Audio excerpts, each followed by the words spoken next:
Hello everyone. आज के इस वीडियो लेक्चर में हम यूनिट सेकंड के फॉरेस्ट इन्वेंटरी वाले टॉपिक को डिस्कस करेंगे।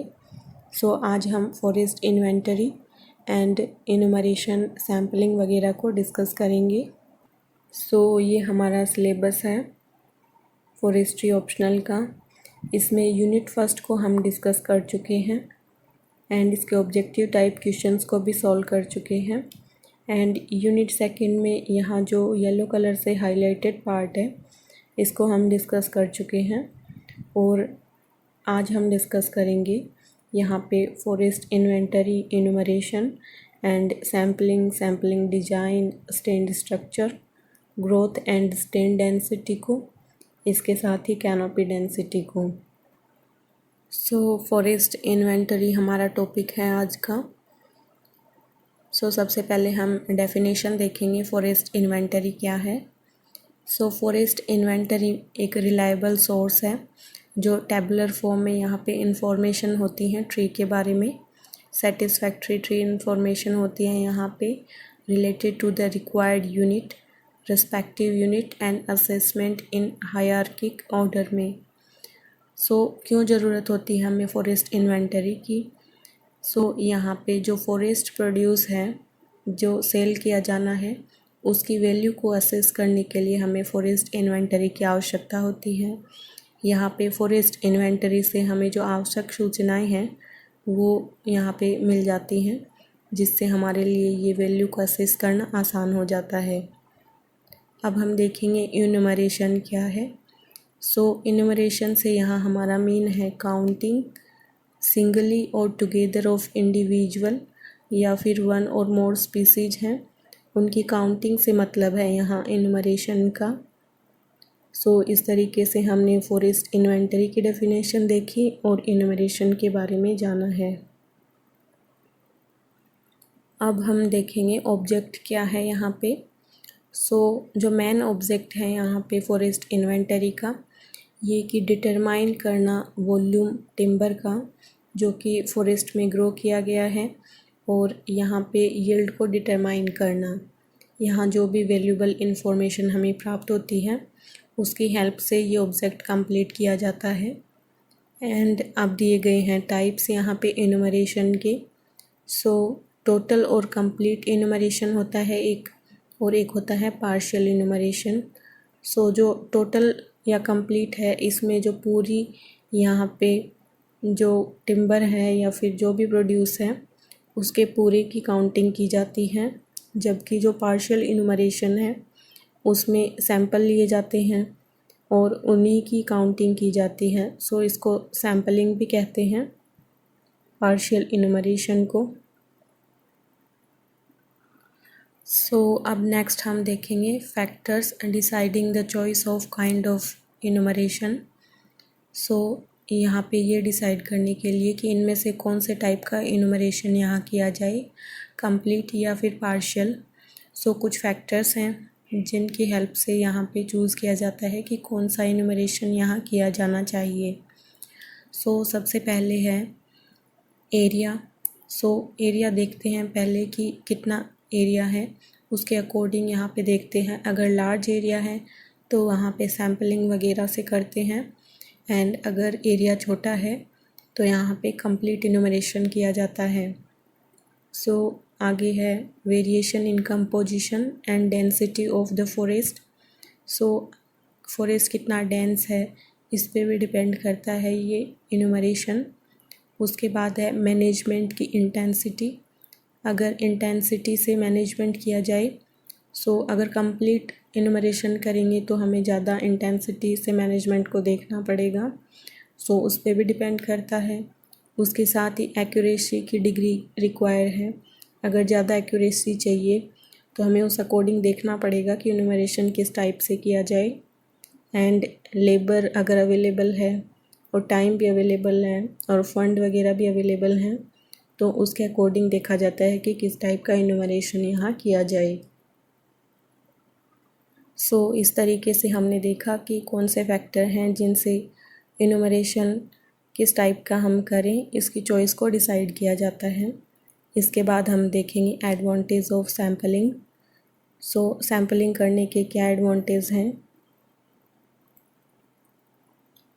यहाँ पे सैम्पलिंग की वजह से जो कॉस्ट है वो रिड्यूस हो जाती है, क्योंकि यहाँ पे जो एक तो अगर आप कंप्लीट इन्यूमरेशन करेंगे तो यहाँ पे कॉस्ट ज़्यादा आएगी, और अगर सैम्पलिंग से यानी छोटे छोटे पार्ट्स में उसको डिवाइड कर लेंगे और कुछ सैंपल उठा के फिर उनकी यहाँ पे इन्यूमरेशन करेंगे, सो जो कॉस्ट है वो कम हो जाएगी, क्योंकि यहाँ पे फॉरेस्ट के थोड़े से पोर्शन को कवर किया जाएगा। इससे टाइम की भी बचत होगी, एक्यूरेसी भी ज़्यादा आएगी। सैम्पलिंग इन्यूमरेशन करेंगे यानी पार्शियल इन्यूमरेशन कर रहे हैं तो जो एरर है उसके बारे में भी हमें पता चल सकेगा।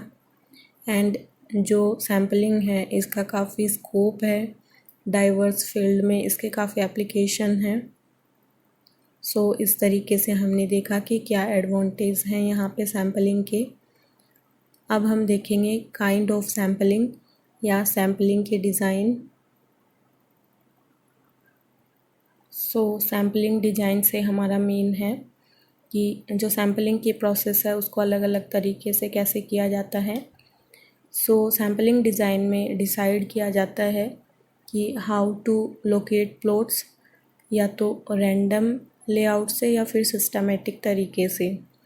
सो फर्स्ट है रैंडम सैम्पलिंग। रैंडम सैम्पलिंग में इक्वल चांस होते हैं कोई भी यूनिट के यहाँ पे चूज़ किए जाने के, यानी रैंडमली कोई भी यूनिट को यहाँ उठा लिया जाता है जो पार्ट डिसाइड किए जाते हैं। यहाँ पे रैंडम सैम्पलिंग के यहाँ एग्जांपल दिए गए हैं। सो फर्स्ट है अनरिस्ट्रिक्टेड और सिंपल रैंडम सैम्पलिंग, फिर है स्ट्रेटिफाइड रैंडम सैम्पलिंग, उसके बाद है multi stage sampling and multiphase sampling and sampling with varying probability and list sampling. So इस तरीके से हमने रैंडम सैम्पलिंग के पार्ट्स यहाँ देखे हैं। यहाँ जो अनरेस्ट्रिक्टेड और सिंपल रैंडम सैम्पलिंग है उसमें यूनिट हैं उनको सेलेक्ट किया जाता है by strictly random process whole population के लिए, और अगर फॉरेस्ट यूनिफॉर्म है तो इसके अच्छे रिजल्ट्स प्राप्त होते हैं। एंड जो स्ट्रेटिफाइड रैंडम सैम्पलिंग है उसमें यहाँ पे जो यहाँ पे एरिया है उसमें डिवाइड किया जाता है उसको सब पॉपुलेशन डिफरेंट स्ट्रेटा में, उसके बाद यहाँ सैंपल लिए जाते हैं प्रोपोर्शनल साइज़ के अकॉर्डिंग।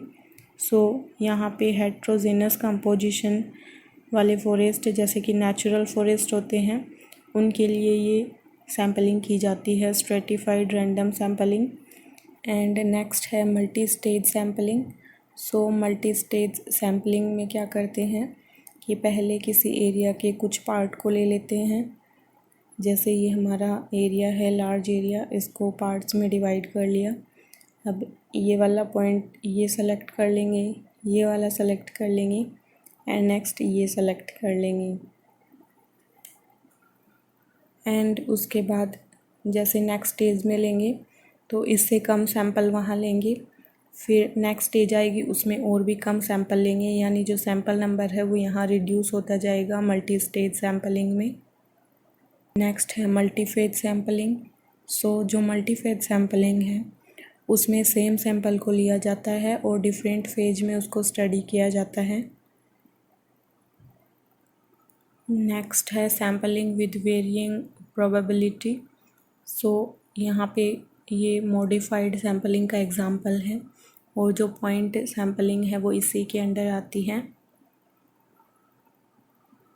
नेक्स्ट है लिस्ट सैम्पलिंग। सो इसके नाम से ही यहाँ पे स्पष्ट है कि यहाँ पे सैम्पलिंग की लिस्ट बनाई जाती है डिफरेंट साइज़ की सैम्पलिंग की।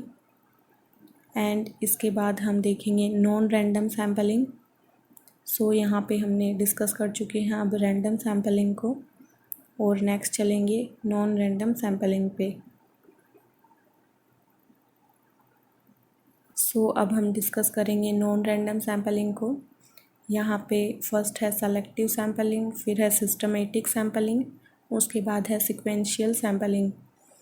सो जो सेलेक्टिव सैम्पलिंग है यहाँ पे सेलेक्ट करके सैंपल लिए जाते हैं, जबकि जो रैंडम सैम्पलिंग में हमने देखा कि जैसे ये एरिया है सो यहाँ पे रैंडमली कोई भी यहाँ पे सैंपल लिया जाता है, लेकिन जो सिस्टमेटिक है उसमें ऐसा नहीं किया जाता। सो उसमें ये बायस्ड होती है थोड़ी, और इसमें सेलेक्ट करके सैंपल लिए जाते हैं। नेक्स्ट है सिस्टमेटिक सैंपलिंग। इसमें सिस्टमेटिक तरीके से सैंपल लिए जाते हैं, जैसे एक इस एरिया का सैंपल लिया गया, फिर नेक्स्ट यहाँ पे, और फिर नेक्स्ट यहाँ पे। सो इस तरीके से एक सिस्टमेटिक पैटर्न पे सैंपलिंग ली जाती है। इसके बाद है सिक्वेंशियल सैंपलिंग। सो यहाँ पे ये हाइपोथेसिस वगैरह के लिए यूज की जाती है सिक्वेंशियल सैंपलिंग। सो अब हम डिस्कस करेंगे stand structure, growth and stand density को। सो हमारा स्टैंड स्ट्रक्चर से क्या मीन है, इसको हम यहाँ पे डिस्कस करेंगे। सो जो स्टैंड स्ट्रक्चर है वो ट्रीज़ का डिस्ट्रीब्यूशन है by species and size within a stand. So ये जो स्टैंड स्ट्रक्चर है ये काफ़ी सारे फैक्टर्स पे डिपेंड करता है, यानी उनका रिज़ल्ट है ये। सो जो ट्री स्पीसीज हैं उनकी ग्रोथ हैबिट पे डिपेंड करता है स्टैंड स्ट्रक्चर, एंड यहाँ पे डिग्री ऑफ सैड टॉलरेंस पे ये काफ़ी हद तक डिपेंड है स्टैंड स्ट्रक्चर। इसके साथ ही जो इकोलॉजिकल कंडीशन है उनका रिजल्ट है ये, और हिस्ट्री ऑफ डिस्टर्बेंस एंड किस तरीके से यहाँ पे मैनेज किया गया है इस पे भी ये काफ़ी हद तक डिपेंड है, यानी इन्हीं के बेसिस पे ये रिजल्ट हमें मिलता है कि स्टैंड स्ट्रक्चर कैसा होगा। सो अब हम देखेंगे जो स्टैंड स्ट्रक्चर है कॉमनली वो किस तरीके से डिस्क्राइब किया जाता है। सो एक होता है इवन एज्ड, यानी जो यहाँ पे ट्रीज़ होते हैं वो एक ही एज के होते हैं, एक साथ उगाए गए होते हैं। एंड एक होता है अनइवन एज्ड, एक होता है मल्टी एज्ड। सो इस तरीके से हमने देखा कॉमन स्टैंड स्ट्रक्चर को। अब हम ग्रोथ एंड स्टैंड डेंसिटी को डिस्कस करेंगे। सो जो स्टैंड डेंसिटी है उससे हमारा जो कॉमन मीन है वो कि यहाँ पे नंबर ऑफ स्टेम्स कितने हैं, यानी उनकी डेंसिटी कितनी है। सो अगर नॉर्मल डेफिनेशन देखें तो स्टैंड डेंसिटी क्वांटिटिव मेजरमेंट है यहाँ पे स्टैंड कंडीशन का, और इसमें डिस्क्राइब किया जाता है नंबर ऑफ स्टेम्स के बारे में कि पर यूनिट एरिया कितने स्टैंड्स हैं, बेसिस इन आइदर एब्सोल्यूट और रिलेटिव टर्म्स में। सो इस तरीके से हमने देखा स्टैंड डेंसिटी को। अब यहाँ पे स्टैंड डेंसिटी का एस्टिमेशन किया जाता है, वो इसलिए किया जाता है ताकि हमें पता चल सके कि स्पेस कितना अवेलेबल है ट्री ग्रोथ के लिए। एंड जो स्टैंड डेंसिटी है वो 3 एलिमेंट्स का फंक्शन है। एक तो नंबर ऑफ ट्रीज़, सो यहाँ पे इनको काउंटिंग से डिटरमाइन कर लेते हैं। उसके बाद ट्री की साइज़, सो यहाँ पे कुछ और भी फैक्टर्स होते हैं जैसे कि स्टेम और crown and root. So stem है उसको तो हमने देखा था डायमीटर ब्रेस्ट हाइट से यहाँ पे देखा जाता है, एंड हाइट एंड टेपर से। एंड जो क्राउन है उसको स्प्रेड और डेप्थ से देखते हैं, एंड रूट को स्प्रेड और डेप्थ से देखते हैं। उसके बाद नेक्स्ट है स्पाइटल डिस्ट्रीब्यूशन ऑन द ग्राउंड।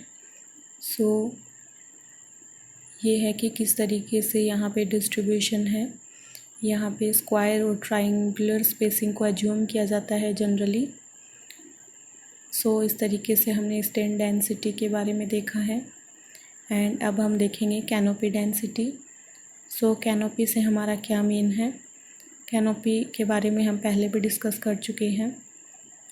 सो जो ट्रीज़ होते हैं उनको अगर हम एक हाइट से देखें तो अगर वहाँ पे हमें पूरा ग्रीन दिखाई दे रहा है पूरा, सो जो कैनोपी है वो डेंस होती है।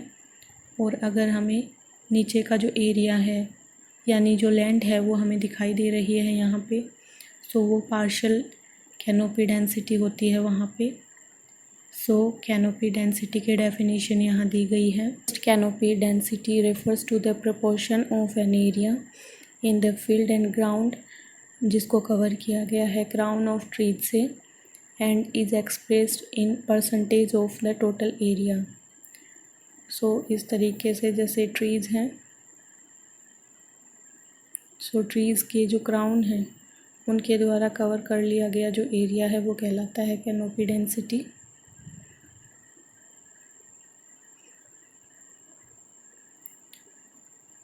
सो इस तरीके से ये कहलाता है कैनोपी डेंसिटी। और अगर ये पूरा कवर कर लिया गया है तो यहाँ पे डेंसिटी ज़्यादा होगी एंड अदरवाइज पार्शियल डेंसिटी। सो इस तरीके से हमने यहाँ पे डिस्कस किया है फॉरेस्ट इन्वेंटरी को, कैनोपी डेंसिटी, स्टैंड डेंसिटी वगैरह एंड सैम्पलिंग डिजाइन वगैरह। सो अदर जो टॉपिक हैं वो हम हमारे नेक्स्ट वीडियो में डिस्कस करेंगे। So thank you so much, have a nice day.